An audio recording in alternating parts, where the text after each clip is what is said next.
What's up, guys? Welcome back. Gonna do a review on why you need a turf tracer. If you're just starting out mowing, thinking about starting out mowing, you want to upgrade, get yourself a nice zero turn.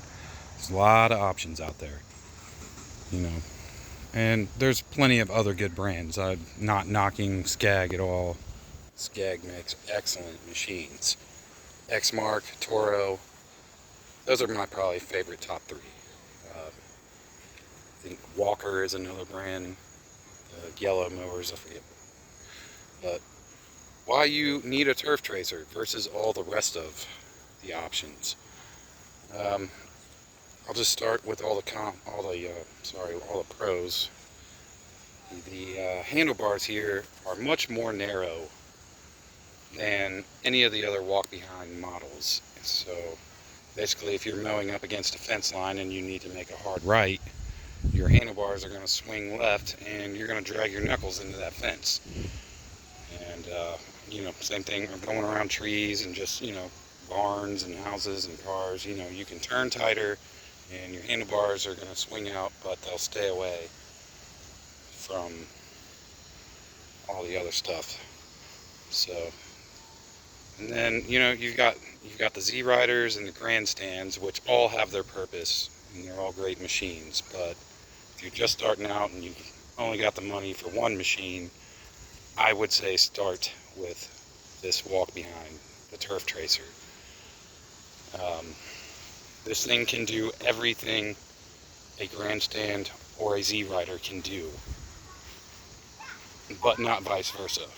This thing will stick to steep hills that grandstands and Z Riders will slide down. With the walk behinds, you can operate this machine without your body weight on it. I mean, you can obviously try to operate a Z Rider. Like just the other day over there, some company was in this guy's backyard down there, and they tore it up really good because it stays wet down there.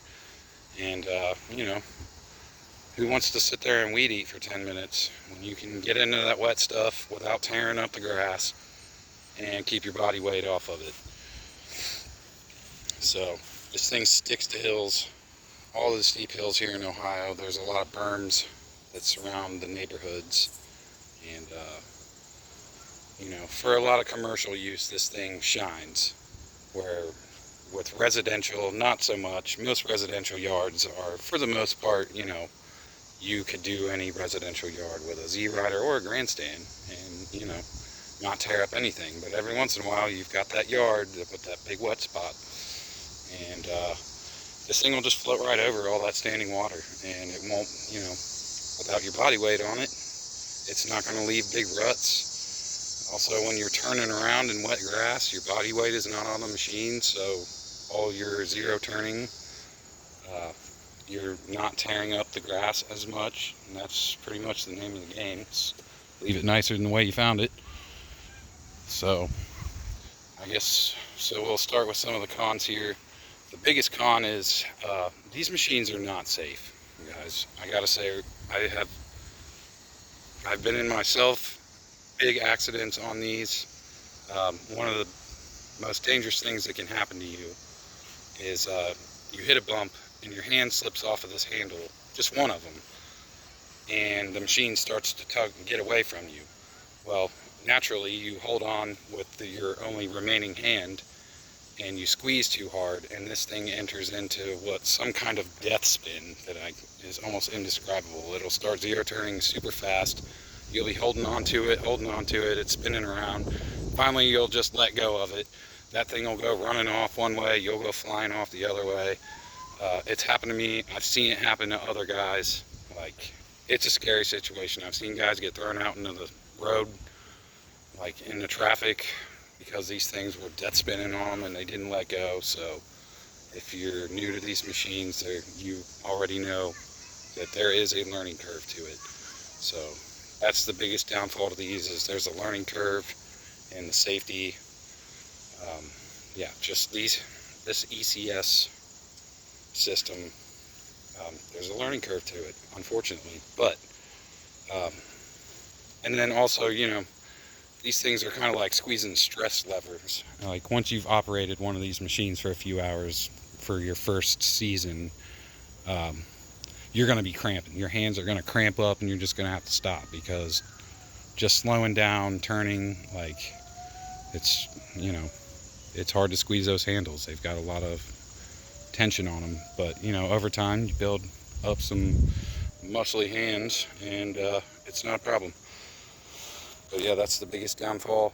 I guess, you know, one of the other downfalls is, obviously, if you get one of these, like, and you use it primarily for your main machine, you're going to want to get a sulky, because nobody wants to make a living cutting grass by walking their machine everywhere. Like, you're going to have to get some speed if you want to stay in business. So you got to ride on this thing, and it's going to beat up your ankles and your knees a little bit. But I keep mine aired down, so it's pretty cushy. You know, sitting on those riders all day, if you've been mowing for 8 hours straight, like, that thing, those Z riders will beat up your back just as bad as this thing will beat up your knees. And as far as grandstand go, like, I don't know, there's just a place for everything. In hills and, you know, really wet areas, this thing outperforms them, and that's what counts. Like, I mainly do residential properties with this machine, but I've been on a lot of big commercial ones, and these things are great. You can get real close to those retention ponds, all the way up against the grass, and this thing, you know, even if, and when it does get stuck, like, all you got to do is pull on this. You can just grab it right here and just yank the whole thing. Look at that. Move this whole thing. Try yanking a Z rider out of the mud by hand. It's, you know. Can you move that? Yeah, you can. Sure you can. But yeah, and then, you know, as you know, make your turns and you're doing all your turnarounds,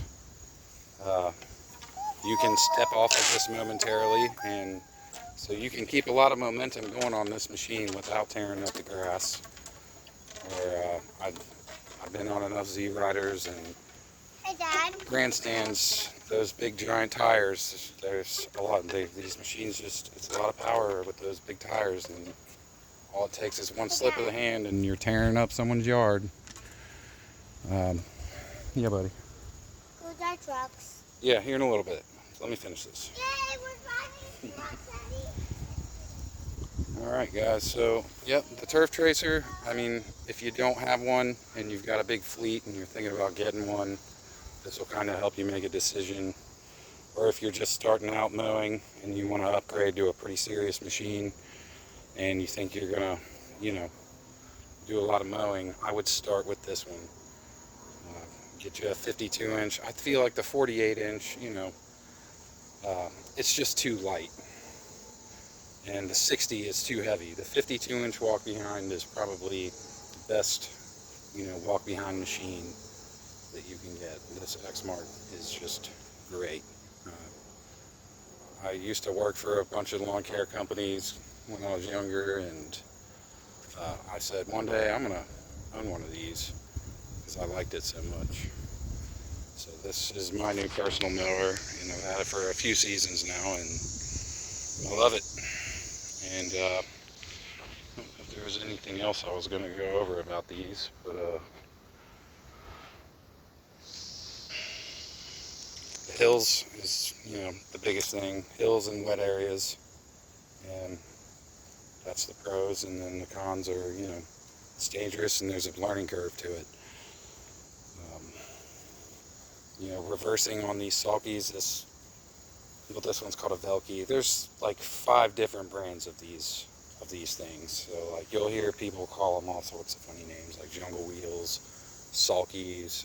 Exmark has their own one wheel brand, which I would not recommend. That thing gets clogged up with grass. If you're mowing wet grass with that Exmark one wheel, that thing will just get clogged up with wet grass, and you'll just be dragging a stuck tire everywhere. And these are better. These don't leave that silly line, like rut. They don't make like a rut in the middle of your stripes like the Exmark one does. Dad, are you talking to your friend? Dad. Huh? Are you talking to your friend? No, I'm making a video. I'm making a YouTube video. Say hi. Hi. I see it. No, I gotta finish up here. All right, guys, that's it. Enjoy your day. Thanks for watching.